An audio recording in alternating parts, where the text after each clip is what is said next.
Hey, superachievers! This episode is part of a very special series I have curated for you. Your level of emotional intelligence is one of the most significant contributors to your success in life, however you choose to define success for you. In my emotional intelligence workshops, I use the EQI 2.0 model to help professionals and leaders assess how they are doing in self-perception, self-expression, interpersonal relationships, decision-making, and stress management, the main areas of the model. The model contains 15 competencies grouped into each of the areas I just mentioned. You can learn more about the model at mhs.com. So what is so special about this series? Each episode is a deep dive into a competency from the model with an expert who provides you with strategies for improving your emotional intelligence.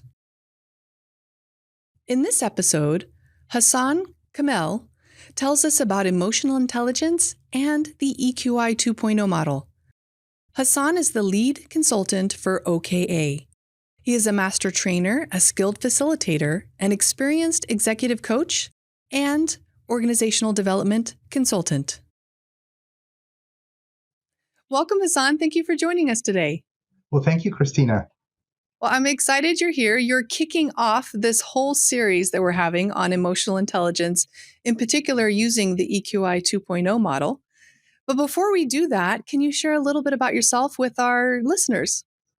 Sure. So I'm the lead consultant here at OKA, and I basically do a variety of different things at OKA, from delivery, consulting, coaching, but really the emotional intelligence model or assessment in general is one of many that we use to help people develop better skills at leading, at being part of a team, at being more effective professionally, but also personally.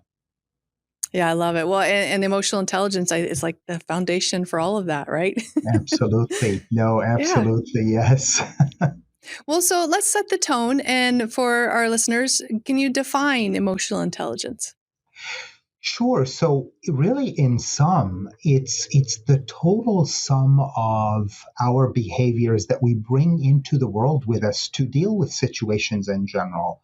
So it's how do we show up, and what am I more connected to and able to display, to engage, to leverage in order to appear and show up in a more effective way to deal with situations in life in general. Yeah. Well, so we can get into the benefits of emotional intelligence and why Yeah. it's so important. But the first thing that pops up, because I used to work in an area where it's like emotions, we don't need emotions. So what are your thoughts on that and how it relates to emotional intelligence? Yes, no, that's a great question. I mean, I certainly, the way I was raised, the way I was brought up and taught, and professionally and everything. Hey, if we put emotions on an ice bucket and just leave it there, we will be able to deal with the situation logically, and we'll be good. But really, emotional intelligence is about being attuned to emotional information and data that our body signals us with, but also using our emotion plus our cognition to be more effective at handling situation. And that's really what Reuven Bar-On, the author of this model, that's really MHS's model now, is talking about bringing our cognition, but also our emotions to be able to handle the situation. If I may, I mean, two wings to the same bird, you need both Hmm. in order to be more effective at handling life. Oh, absolutely. Right. I love that. Emotion and cognition. Now, Yeah. before we dive a little deeper into that, can you share a little bit about? I know some people confuse emotional intelligence with personality. Sure, sure. No, personality, I mean, and if you believe in Jung's personality type theory, our personality is almost genetic. He didn't use those terms, but it's innate, more innate preferences. We show up a certain way. Just like I can't change my skin color, I am who I am. That's my personality. We can develop over the arc of our life, but we are the same personality, rooted in the same preferences and way of looking at the world. So that's personality. But our emotional intelligence is really more about what are the behaviors that I bring with me. If I'm bringing tool belt, and all the tools on it are behavioral in nature. Well, behaviors are a choice. I can go into a situation, engage a certain context, knowing that my personality preference, if I default to them, they would assist me in handling this situation. Well, that's great. But also, what if I engage in my default mode and I know cognitively that that won't help me? Showing up just how I naturally show up would not be the most conducive to bringing on the results that I want. Now I can choose. I can choose the behaviors I engage with. But it's not just behaviors, it's partly about authenticity. How am I really aligned with who I am? So it's the behaviors I choose to bring. Sometimes I bring those and they're in my default mode, naturally in my wheelhouse. But sometimes I may need to stretch out of my comfort zone and behave differently, not because it's easy, but because it's the right thing for the context I'm going into. That's really emotional intelligence. Oh, I love that perspective. This brought a whole bunch of stuff together for me here. Nice. So then leading into that naturally, why is it important that we work on our emotional intelligence? Well, it's important because we need to strike the perfect balance. If it's like being effective with my emotional intelligence is like making a drink or baking a cake. We need the right ingredients that are put together to be able to show up in the most effective and best way. One ingredient here, I need a little bit of this, I need a little bit of that. But one ingredient here, I may just need a little dash of that. But for the next situation I go into, I need to bring a little bit more of it. So all of a sudden, I need a level of connection to all of those aspects of my emotional and social intelligence. And there are 5 composites in that model that Reuven Bar-On, brought to the world. And each of them are further broken down into their subscales or elements of our emotional intelligence. And these are kind of the building bricks of the model. So each of them shows up or manifests in the world in the way I behave. And maybe I need, in one situation, just a little dash of assertiveness would be good enough. But then all of a sudden I go into another situation. Well, I need a bit more assertiveness. So constant work on emotional and social intelligence means that I really need to have relatively good high engagement with most of them. Not too high, but high enough so that I'm able to bring that tool and use it effectively in one context and then put it back and be able to survive without it in another context. So that's why it's constant work, because there is just a perfect mixture. All of that takes constant work. And as we engage more situations in life, we reflect back on it and go, ooh, that was not the best way I could have shown up. Well, how else might I have addressed, or what else might I have done in order to effectively deal with that situation in the future? So it's constant work. There's no, I've reached the pinnacle and I'm done. Done. I got the A. No. Done. Exactly. Check that box. Nope. Nope. I like to think about, I like the way you're mentioning it's almost like a recipe that we decide, what ingredients do we need to have a successful interaction with this person or in this situation. Absolutely. Absolutely. Yeah. Now, before we get into a little bit of an overview of the model, do you mind sharing? Because I know a lot of people think that emotional intelligence was discovered in the 90s with Goleman's book. But there's a lot more to it. Can you share a little bit, maybe a little history or background? Sure. So really emotions were discussed way back. I mean, Charles Darwin wrote about emotions in his Origin of Species and why emotions are really important, but primarily to get us out of harm's way, automatic emotions that get us out of harm's way. But even if you go as far back as the founding fathers, I know for a fact Thomas Jefferson and Benjamin Franklin talked about emotions. And Thomas Jefferson specifically talked about the emotion of elation, the warm feeling that we get in the middle of our chest when we do something that benefits a whole bunch of people or a community that we belong to or someone in our life that we do a service for, and all of a sudden that reward of doing that. service for them. So that's emotions have been discussed quite a long time ago, but really the words and the term emotional intelligence didn't really surface until the 1980s, early 1980s, when people began to see multiple forms of intelligence. And one of them is the effective use of my emotions to be able to fully understand what's going on with me, self-perception, but then how much of that do I express and telegraph to the world around me, self-expression, and then how do I use that to be able to better manage my relationships with the world around me? And primarily we have relationships with people around us, whether professionally or personally. And then also the important role that emotions play in being able to make decisions. I mean, there isn't a decision in the world that we just think purely cognitively or logically about. There are always emotions in the background. So being able to understand and leverage the emotional data that we get signals of while we're making a decision, or in order to better make a more effective decision. But then also in how do we handle life's challenges and stressors, and that's stress management. So that's kind of the total sum of our emotional intelligence. And we can't just do that cognitively and logically. We have to incorporate that emotional layer. Oh, absolutely. And I think if anything, in the last couple of years, people have realized just how important regulating and managing emotions and all of that stuff is. Absolutely. The pandemic has shed a whole different light on the Whole different situation and the light. importance of the matter. Yes. Yes. Yes. And in being able Resiliency, to all be of that. resilient. Yep. Yeah. Yeah. Yeah. Yeah. Well, now, can you give us a little overview? I know it kind of went into a little bit already, but an overview of the EQI 2.0 model.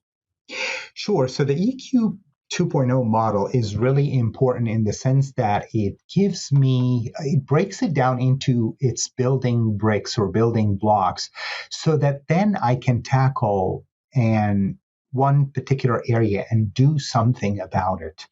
The beauty of this model is it transforms insight into action, or at least it helps us convert insights into action. Once I gain an insight into why I effectively dealt with one situation versus another that I really did not do so well in, once I have that knowledge, that insight, it needs to turn into action.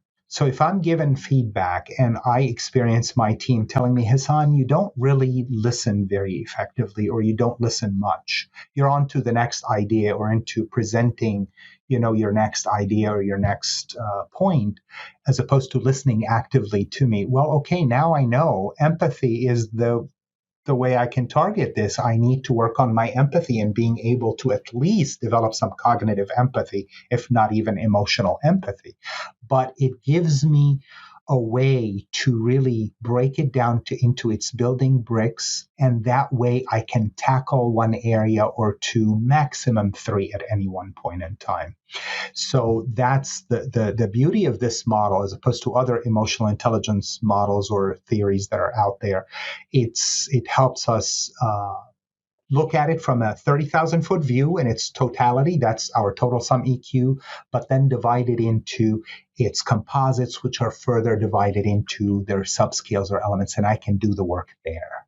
Yeah. Nice. So we have 5 composites, which you've already kind of mentioned, right? So Yeah. self-perception. Can you just a little overview of each of those? Sure. So self-perception is really, how self-aware am I? How much am I in touch with who I am and what I'm about? But self-expression is how much of that knowledge do I telegraph to the world around me in effective ways? Both of them are done to be able to live my life and have authentic relationships with others. And that doesn't mean when things are going well purely, but how do I have the difficult conversations? How do I resolve or manage conflict with people around me and so forth? So during the good times and the bad times as well, how can I manage those relationships around me? But then once I do that, the other 2 composites were, for quite some time, they were unique to the Reuven-Baron or MHS model. Now, other individuals such as even Daniel Goleman has paid attention to the importance of those aspects to emotional and social intelligence, and that is the decision making and how do I effectively use my emotional information and data plus my cognitive capabilities to be able to make decisions effectively. And then how do I also stay attuned to my emotions and manage them well in order to better handle stress and life in general as Yeah. it unfolds? Yeah, I love that part about the model too. And then more recently, we added happiness on there, Yes. well-being. So happiness now, we're talking about the well being indicator. That's kind of our overall well being. And actually, there were two versions to EQI. There was EQI, and then there was EQI 2.0. And they extracted that element of happiness or well being indicator and put it as the capsule that encapsulates the entire model. And that is for a very, very good reason, which is our well being is much more than simply our happiness. That's the most direct measure. But my well being kind of emanates or surfaces from the fact that I'm able to utilize all the tools at my disposal, all the tools I refer to as the tools in our tool belt. Those are all the subscales of the model. When I am versatile enough in my utility of those and connected well enough to each of them that I'm able to use it when I need to, then all of a sudden that reflects in my overall well being and Yeah. happiness being healthy. Yes. You know? I mean, it's Well, not that I don't have tough days or tough periods of my life, but I still find the process called life enjoyable and yeah, rewarding. I love that. Yeah, being happy now instead of waiting until some sort of goal is achieved. Yes, It's more indeed. fulfilling. Yeah, Exactly. I love that. And so now, what I also love about this model is that I know one of the first things, I'm sure you experience this when you take people through classes, is they want to know what their grade is. Yes, indeed. Yeah. So whether they've scored low or average or high, can you share a little bit about what that means? That it's not a grade. It's not like an IQ of like intelligence. Yes, absolutely. And I like the fact that you used it in contrast to IQ because IQ, thanks mom, thanks dad, thanks my genetic makeup, I am who I am. That's a fixed entity. IQ is a fixed entity. EQ, the score is a beginning of a conversation. I still need to shed light on what that means and how that manifests in my life. So really, do I want to have higher engagement? Yes, generally it is true. But a strength magnified can become my liability. So Yes. having a very high score can be just as detrimental as a very low score, which means less connection to a specific subscale and its behavioral tendencies. So having good emotional intelligence now is about striking the perfect balance. So there's tension between certain elements of that model that needs to be retained. So I can be self focused and take care of myself, but I can also be other focused equally. My attention is not just on me, myself, and I, but it's about us as well as about you. I can also be high in my emotional expression and in my assertiveness and all of that, but that's nicely balanced by having some impulse control to really be able to gauge how much I should express of myself. So really the tension between some of those subscales is what it's all about, is maintaining a good balance, effective balance, way more important than just having purely high scores. Yes. We don't get the A in this situation. No, we don't. Right? Yeah, I love it. It's about the balance. And we'll actually be exploring that over the next 20 weeks under each of the different Wonderful. areas. What happens if we're low in it and it's getting in our way? What happens if we're too high and it's getting in our way? So we'll explore Absolutely. each of that in each of the upcoming episodes. Absolutely. And context matters quite a bit. I mean, Yes. sometimes I get a nurse, a judge, a teacher, and they all have practically the same score in empathy, but one or two may be having a very effective use of that empathy. And another person with the same score, maybe in their context, not Yeah. quite right. Yep. Huge, right? Yes, very much so. Oh, now before we embark on the rest of this journey and before we get your final advice for this episode, can you share a little bit about OKA's product and services? Sure. So OKA is an organization development firm. We're a consulting firm, and we offer a lot of training and leadership training, leadership development, but also self-exploration. Emotional and social intelligence being one of the assessments that we use, and we're assessment agnostic. Sometimes we use assessments, sometimes we don't. But there is the EQI, there is the drive, which looks at what drives us, what drains us, and how does that manifest in our lives. Also, there is, Myers-Briggs type indicator for personality. There are a variety of different tools and assessment. The ISI, which is influence style indicator, decision style profile. So there are a variety of different tools and assessment. But like I said, we try to find what is the client wanting and after, what do they desire to, explore and develop in. And based on that, we can customize our solution to them based on either rooted in an assessment or assessment independent. I love that. Support them in many different ways. Absolutely. And we support leaders, we support teams, we support professionals who just want to develop in their field. With the soft skills, most importantly, because we all know that many people get hired because of their technical skills, their subject matter expertise, but where we flounder is because of the soft skills that are rather critical. Yes. Yeah. And we don't have like college degrees in soft skills, essentially, right? Of course. Well, actually, let's go to your final piece of advice before we close it down. I think emotional intelligence is one of the more important areas, if not overall, but particularly I think the pandemic, as we mentioned earlier, highlighted the importance of that. Explore it. Don't take the old adage of if you just compartmentalize your emotions and put them aside, you'll be able to deal with the situation better. Not at all. My piece of advice, if there's any, would be to explore that area of your life and see how effective you are and what areas do you need development in. I love it. And that's where we help out. We help people develop. Absolutely. Oh, thank you so much for joining us today, Hassan. You're most welcome. Thank you. If you'd like to learn more about Hassan, visit his website at oka-online.com.